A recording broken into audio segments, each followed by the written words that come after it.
राधे राधे दोस्तों बहुत सारे लोगों के मन में प्रश्न होता है कि हमें लहसुन प्याज क्यों नहीं पाना चाहिए। जब भी गुरु दीक्षा गुरु मंत्र के बारे में बात की जाती है तो सबसे पहले यही आता है कि आपको लहसुन प्याज मांस मछली मदिरा इन सब चीजों का सेवन नहीं करना है, इनको छोड़ना ही होगा, तभी आपको जो है गुरु मंत्र प्राप्त होगा।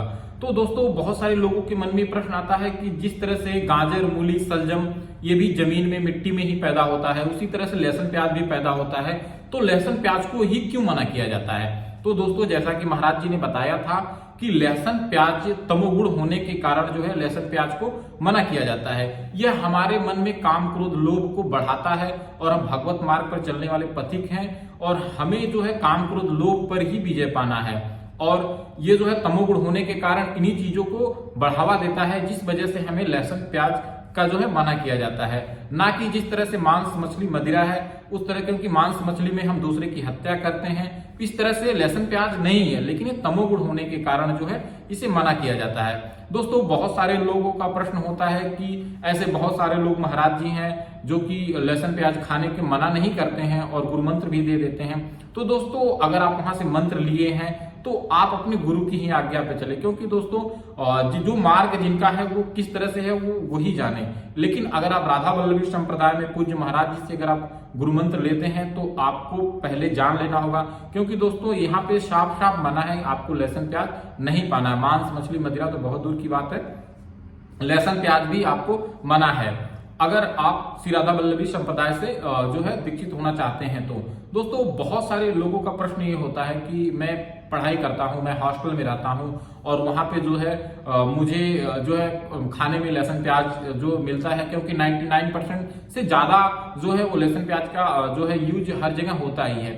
तो दोस्तों अगर आप राधा वल्लभी संप्रदाय से मंत्र लेना चाहते हैं तो इसके लिए आपको व्यवस्था करना होगा कि आप किस तरह से जो है बिना लहसुन प्याज के पा सकते हैं, ये आपके ऊपर डिपेंड करता है। नहीं तो आप पहले नाम जप करें, ज्यादा से ज्यादा नाम जप करें, जब आपके मन में ये आ जाएगा कि हाँ मैं अब कर सकता हूं, मैं लहसुन प्याज बिल्कुल छोड़ के और एकदम रह सकता हूं, तो ही आप जो है फिर गुरु मंत्र आप लें। नहीं तो आपका जो गुरु मंत्र होगा आप लेंगे और बार बार आप महाराज जी से पूछेंगे तो महाराज जी का एक ही जवाब होता है कि आपको नहीं पाना है। बार बार मैंने देखा है कि महाराज जी यही कहते हैं कि लहसुन प्याज के लिए बार बार वो मना करते हैं।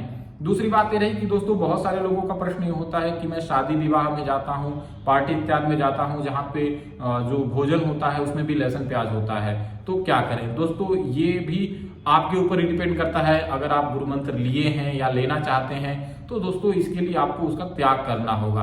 आप वहां पे कुछ ऐसा चीज देखें जिसमें लहसुन प्याज ना पड़ा हो, आप उसको पा सकते हैं।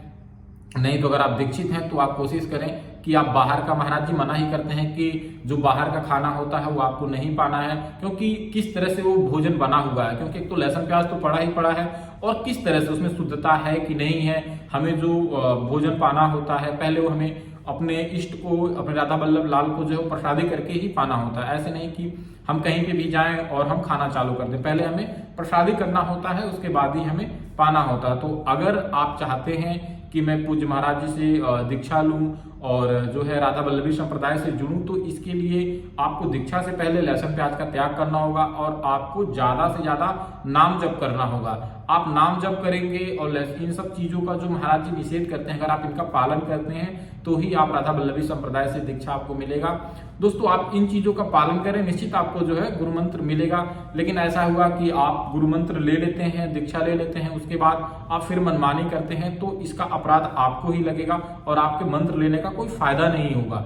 तो आप कोशिश पहले ये करें कि आप ज्यादा से ज्यादा नाम जप करें, क्योंकि बहुत सारे लोगों का कमेंट आ रहा था कि हम किस तरह से शादी विवाह अटेंड करें। तो दोस्तों देखिए, दो मार्ग पे आप नहीं चल सकते हैं, आपको एक तो जो है पसंद करना ही होगा। अगर आप चाहते हैं कि मैं अपने गुरु वचनों पे अडिग रहूं, गुरु जी का जो गुरु ने जो कह दिया उसको करूं, तो दोस्तों इसके लिए तो शादी विवाह क्या, कुछ भी गुरुजी ने अगर एक छोटा सा चीज तो ही कहा है कि लहसुन प्याज नहीं पाना, एक दिन अगर हम नहीं पाएंगे तो कोई दिक्कत नहीं होगी, हम अपने घर से पा के जाए, अपने राधा वल्लभ लाल का प्रसादी पाएं। अब दोस्तों मंत्र ले लिया, गुरु के भी वचन नहीं मान रहे हैं, तो इससे बड़ा हमारे लिए और हानि क्या है, क्योंकि गुरु ने जो कहा है वो आज्ञा तो हमें पालन करना ही चाहिए। और अगर आप गुरु जी को बार बार यही प्रश्न करते हैं कि महाराज जी मैं शादी विवाह में जाता हूँ, मैं हॉस्टल में रहता हूँ, मैं क्या करूँ।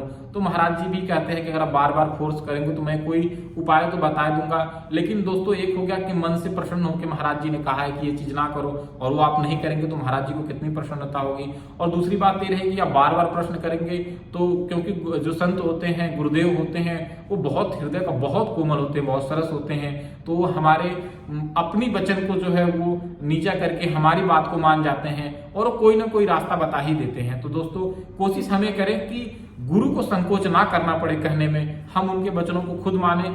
और अगर आप राधा वल्लभी संप्रदाय से में दीक्षा लेना चाहते हैं तो सबसे पहले आपको नियम यही है कि आप खूब राधा राधा नाम जप करें, राधा वल्लभ श्री हरिवंश इस नाम का जप करें, श्री हरिवंश इस नाम का जप करें। और ज्यादा से ज्यादा नाम जप करने के बाद आप कोशिश करें कि अगर हम मांस मछली मदिरा इन चीज का सेवन कर रहे हैं, लहसुन प्याज का सेवन कर रहे हैं, तो हम पहले इन्हें छोड़ दें। छोड़ने के बाद हम खूब ज्यादा जितना हो सके जब भी हमें याद आए तो हम नाम जप करें।